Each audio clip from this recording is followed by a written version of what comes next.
பாவகிரகம் லக்னத்துல இருந்தா அவனுடைய வாழ்க்கை கடினமா இருக்கும் அப்படின்னு சொல்லுவாங்க. ஒரு எடுத்துக்காட்டா சொல்லணும்னா, சனி லக்னத்துல இருந்தா தாழ்மையான கீழான எண்ணங்கள் இருக்கும். ரொம்ப சிரமப்பட்டு வாழ்க்கையில முன்னுக்கு வருவான். செவ்வாய் லக்னத்துல இருந்தா எவன் சொல்றதையும் கேட்க மாட்டான்.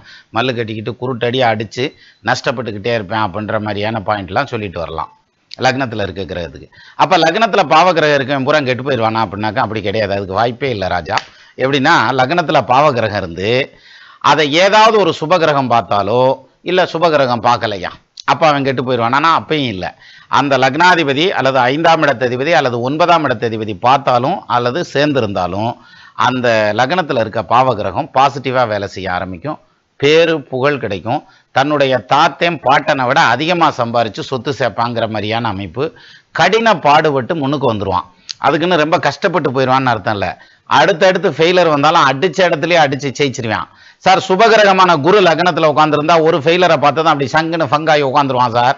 ஆனால் பாவகிரகம் லக்னத்தில் இருந்துச்சுன்னா அதில் ஜெயிக்கணும்னு முடிவு வந்துட்டா, ஒரு தடவை நான் முடிவு வந்துட்டா ஏன் பேச்ச நானே கேட்க மாட்டேன்ற மாதிரியான ஸ்டைலில் அடிச்சு உருண்டு கட்டி உருண்டு மேலே எந்திரிச்சு வந்து ஜெயிச்சிருவான் வாழ்க்கையில். அதனால லக்னத்தில் பாவகிரகம் இருக்கா, நீங்கள் தான் சார் யோகக்காரன்.